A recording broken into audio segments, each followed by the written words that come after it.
all of our platforms. And today we are going to talk about when food is just really unappetizing or navigating food during hard times. We could look at this differently.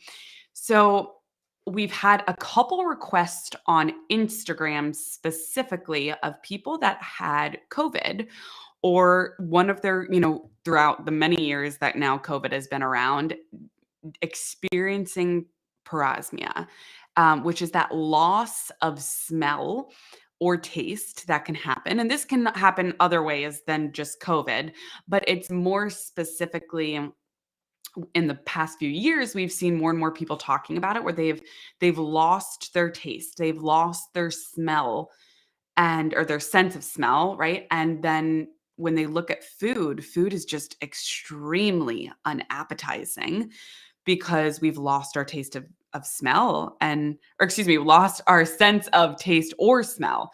So that's parasmia, which we're going to get to. But I also felt like looping in other ways here that food can be unappetizing or hard times around food. It can be very relevant in this conversation.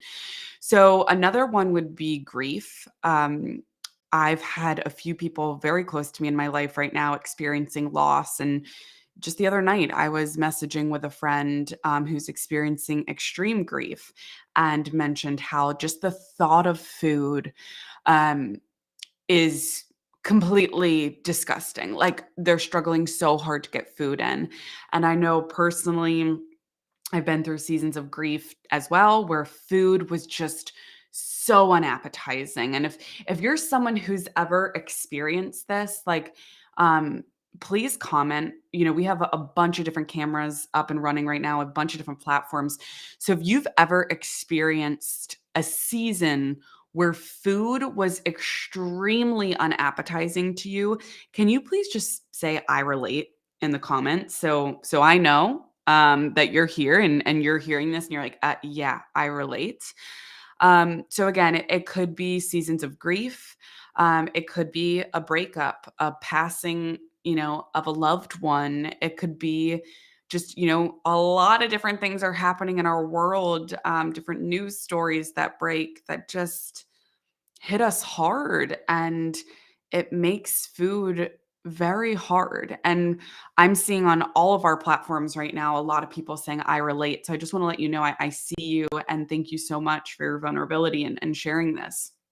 And then another one I just wanted to throw into the mix, which could absolutely be tied to like the seasons of grief, are it is postpartum. And if you are not a parent or if you've not birthed a child, please know that this segment and this conversation is still going to relate to you because we're going to be speaking about parasmia and seasons of grief.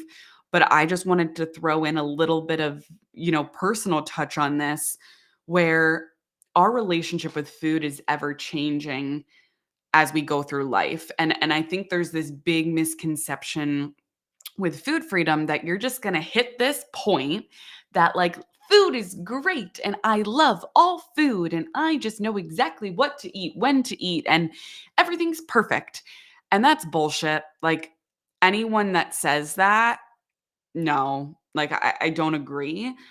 But I do think that food freedom is getting to a place of knowing like that food is just food and it's neutral and we need it to nourish our body and it's also a sense of pleasure. And so for me, I wanted to also loop in postpartum because I'm 8 months postpartum right now. And I feel like my relationship with food very, very sneakily, if that's a word, has changed. And I didn't even really realize it for a while. And I just feel like food has become such a chore. Like, food has become something that I'm just like, I'd rather not deal with it. Like, it's just, ugh. And I think that's something I've seen a lot on mom talk when I get on TikTok and somehow end up on the mom side of TikTok. So I wanted to loop these all in together. And then depending on how this conversation goes today, we can always make this like a three-part series where we're talking only about parasmia only about postpartum and only about seasons of grief for an entire conversation because they are different, but there's a lot of similarities and there's a lot of parallels in these. And that's why I thought it would be good to loop them together. So, what I want to first talk about is recognizing the intention when you're in a hard time. And what I mean by that is sometimes people will use when we struggle with disordered eating and when we struggle with eating disorder, sometimes we can get our intentions a little backwards. And we might say publicly, or we might pronounce to people that, like, oh, I can't even look at food right now. But only you know if that's true. Right. So I think coming back to your intention of recognizing, okay, if I'm going through a hard time, if I'm going through a dark season and food doesn't look appetizing, what's the intention here? Why am I, why is my intake decreasing? Is it because I want to intentionally shrink my body? I want to restrict, I want to cut out food? Or in that moment, can you say, no, like that's not it at all.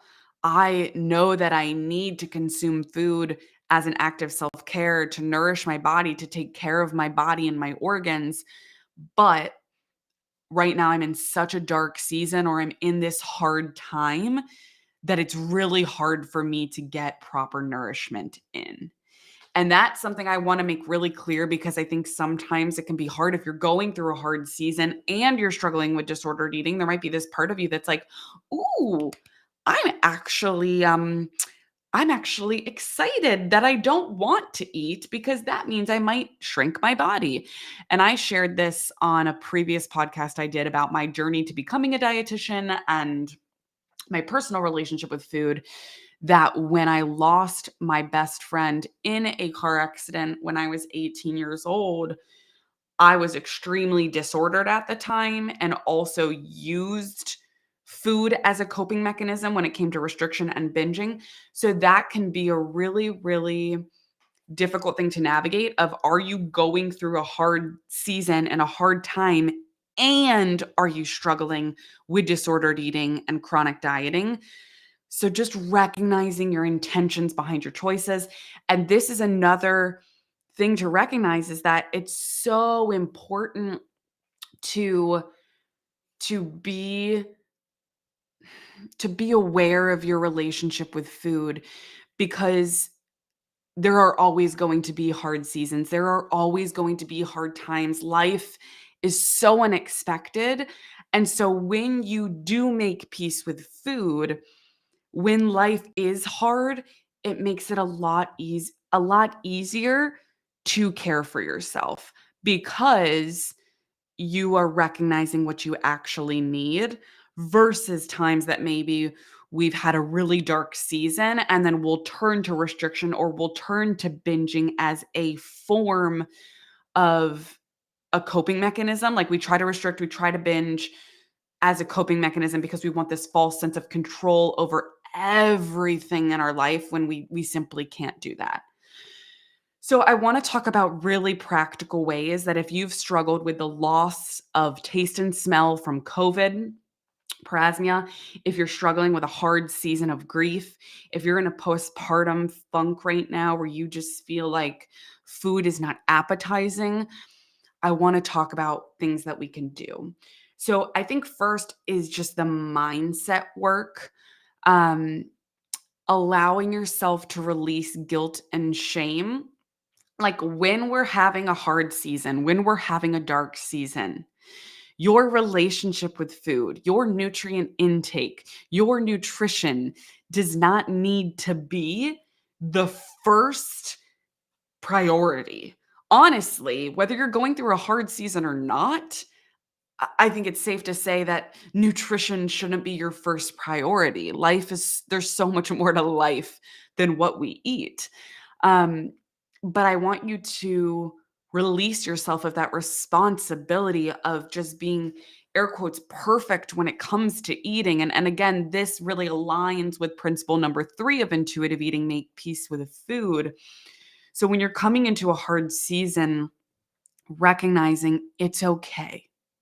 It's okay that food isn't your first priority, but I think it's meeting that with also recognizing that your body and consuming food is a necessity and an act of self care. So we don't need to shame ourselves into eating. That's not going to help anything.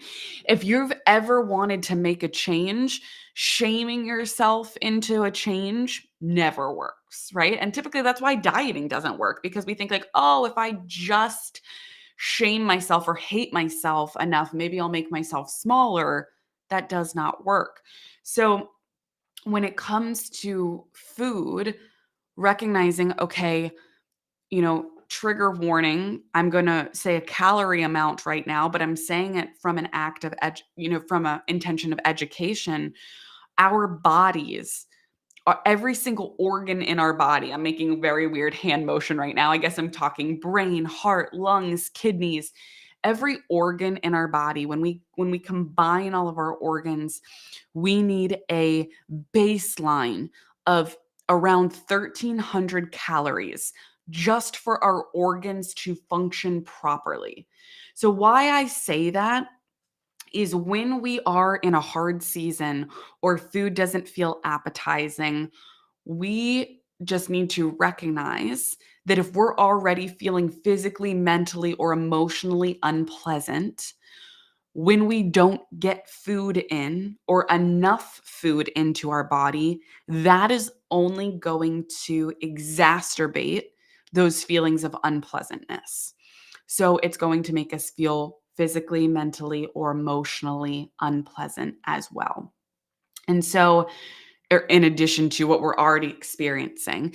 And again, I say this not from an intention of shaming someone or guilting someone if they're not getting enough food in, but just recognizing, okay, food is a sense of nourishment, it's a sense of pleasure, and it's an act of self care.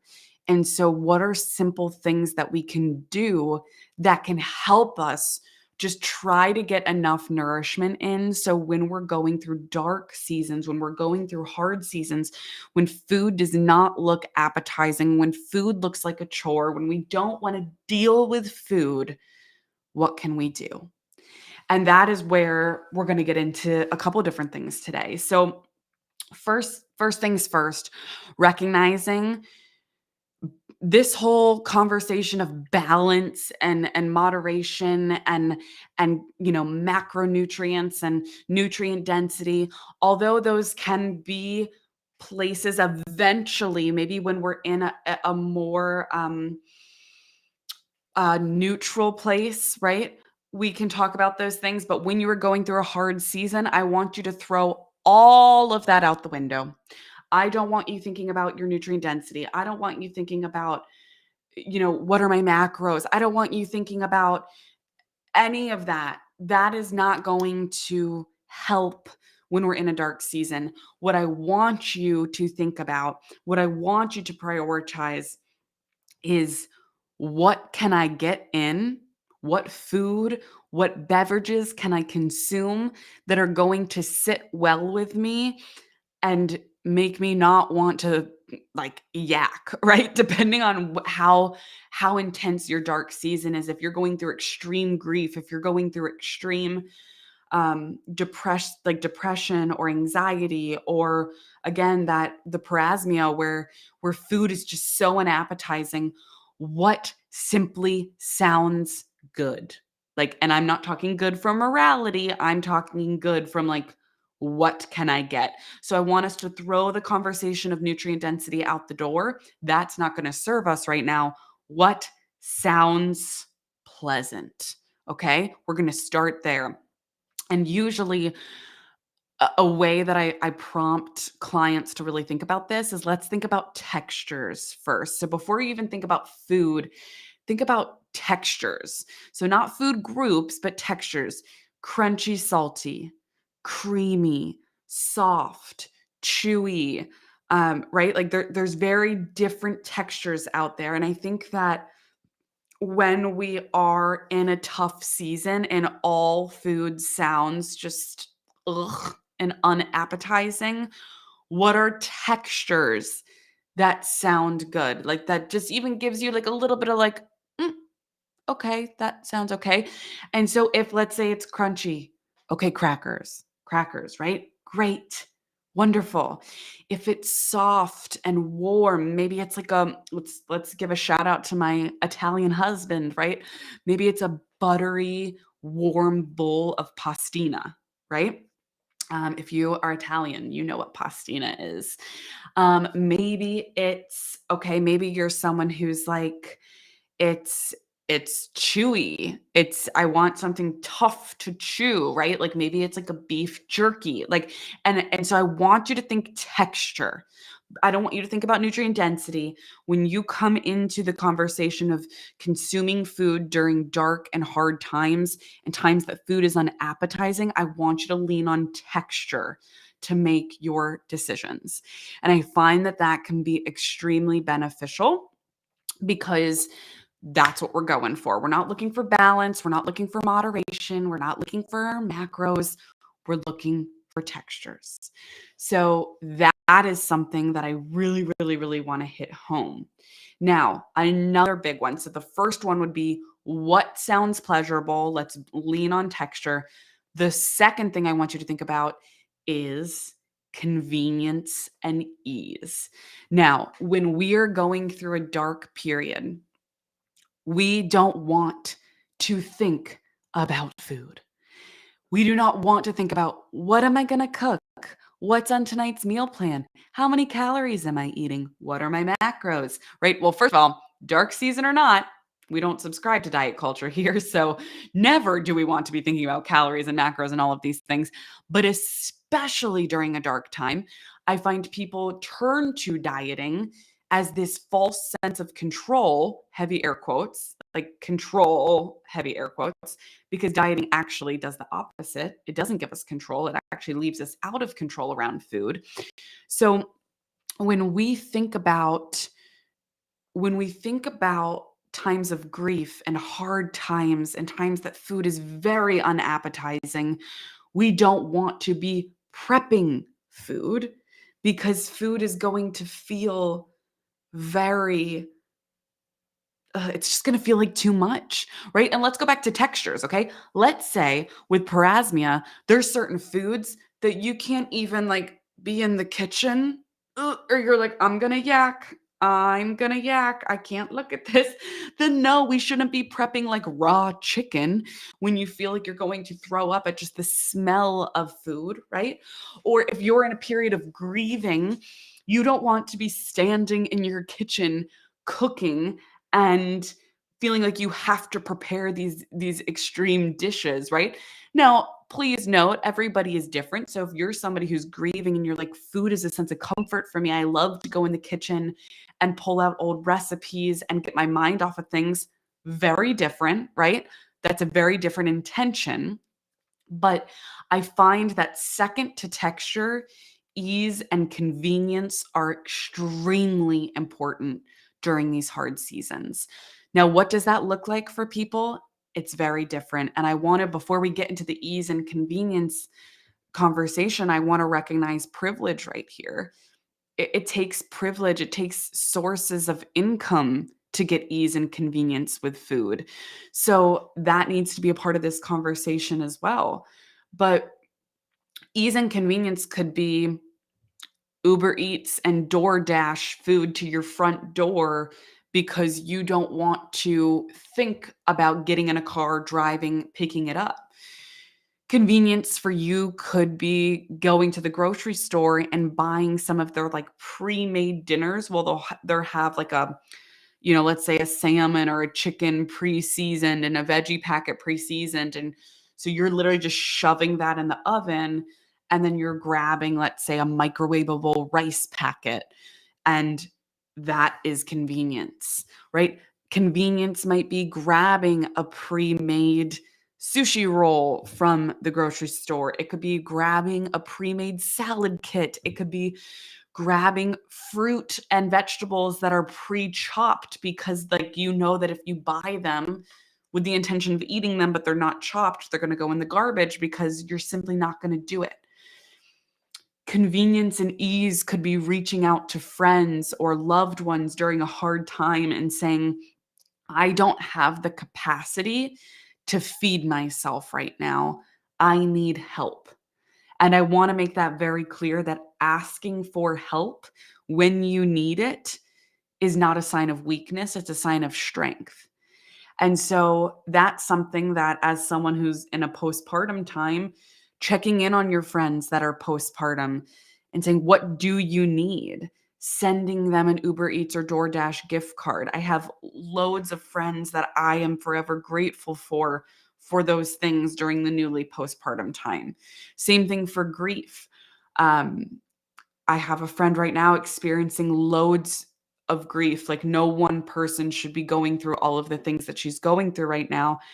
And I didn't even go on Uber Eats or DoorDash because I was like, that might even be too much to like log in, load a gift card. I just Venmoed her. And I was like, I don't give a shit what you spend this money on. If it's going to feed yourself, if you know whatever you need right now, just take this and just use it. And so ease and convenience is so important. And I feel like I'm kind of wrapping two things into one right now. I want to make it clear that the third thing I was going to get to is support, right? So support from loved ones, support from a professional. So first thing, right? Texture. What actually sounds appetizing. Second thing we talked about, ease and convenience, whether that is ordering in food, whether that is a meal kit that is just a heat and eat kind of service, whether that's buying things that are pre-prepared, whether that's frozen foods, whatever you can get in that sounds good. And then the third thing that truly should have been the first one in this order is leaning on loved ones and professionals for support. These are things that we're talking about right now that we talk about with clients behind closed doors all of the time.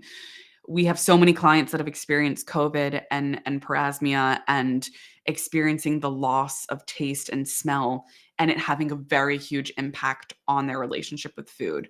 We have many clients that have been in a postpartum, just era and navigating that. We have many clients that experience grief on many different levels where it is our job to support them individually and remember that there is so much nuance to our relationship with food that I try as best I can when I do these segments to give you these three tips, right? These three things that you can walk away from today and really use and apply. But please know that our relationship with food is very nuanced and it's very individualized. So some of these things might not land for you. And please know I recognize that. And if one of these doesn't serve you, you just let it go. Don't try to apply it. Like if you hear something that I say and you're like, "Oh hell no." Okay, perfect. Let it go. Doesn't apply to you, right? So I just really want to encourage you to lean on support, whether that's us at Find Food Freedom. We have many, many, many free resources that you can take advantage of. We have one-on-one coaching spots right now that are open. So if you click the link in our bio, you'll see that you can sign up for an initial consultation to chat with us. We have a team of registered dietitians and certified intuitive eating counselors. So if you are going through a hard season right now, let us support you. It is not weak to ask for help. That is a sign of strength. And on that level of support, please know outside of professional support, do not be afraid to text your friends. Do not be afraid to text your loved ones. When it comes to dark seasons, we all tend to shell up and hide and think, when we have social media shoving in our face everyone's highlight reels, I think it's really easy to think like, oh, well, I guess I'm the only one feeling this way. And we just kind of like a turtle, right? We go into our shell and think like, I just need to get through this dark time. And then once I'm out of it, then I'll show up again. No, this is why we have friends and this is why we have loved ones, is to reach out to them and get the support that you need. And so I really just want to encourage you that if you are experiencing a hard season right now that is impacting your relationship with food, I want you to know that you are not alone. Um, and this actually might be your sign to start healing your relationship with food. I think a lot of times people kind of like back in diet culture, I used to hear a lot of times people say, well, this is just really not a good time for me. So let me like get through the holidays, right? Let me get through starting my new job. Let me get through the school year. Let me get through this vacation. Let me get through. There is never a good time to start anything new. Now again, we're not starting diets here. Let me make that explicitly clear. But I find sometimes that same thought pattern happening where people will be like, well, for example, if I'm experiencing parasmia and I don't have taste and smell right now, how could I heal my relationship with food, right? This is a terrible time. No, I'm here to tell you, like, if something is directly affecting your relationship with food, this is a good time to get curious, to dig deep, to really think about, wow, okay, what is impacting my relationship with food? And what would it be like to have a neutral relationship with food? What would it be like to have a pleasant relationship with food? So, to wrap today's episode with our three big take home points from today, if you are in a dark season, if you are in a hard season right now, I want you to think of one, what sounds pleasant? What textures sound remotely appetizing? I want you to go there. I don't want you to focus on nutrient density. I don't want you to focus on balance and wellness. Fuck that. What sounds good from a texture perspective? Two, ease and convenience in whatever way that suits you. So if it's ordering takeout, if it's meal kits, if it's getting pre-chopped veggies or pre-made whatever from the grocery store, if it's getting a rotisserie chicken and a microwavable whatever for the side over, like whatever you need to do to get simple nourishment, if it's liquid calories, if it's buying different nutritional supplements that are in liquid form just to get something in. I want you to really lean on the ease and convenience. And third, but truly most importantly, is support. Getting professional support, getting support from loved ones, not being afraid to ask for help. And if you don't know what that even looks like, then I really encourage you to click the link in our bio, reach out to our team. If you're like, I don't even know what I need, reach out to our team. We are happy to put you with the resources that you need. And please know, I'm going to say it again, it is not a weakness when you are asking for help. It's actually a sign of strength that you're listening to your internal cues and you're saying, I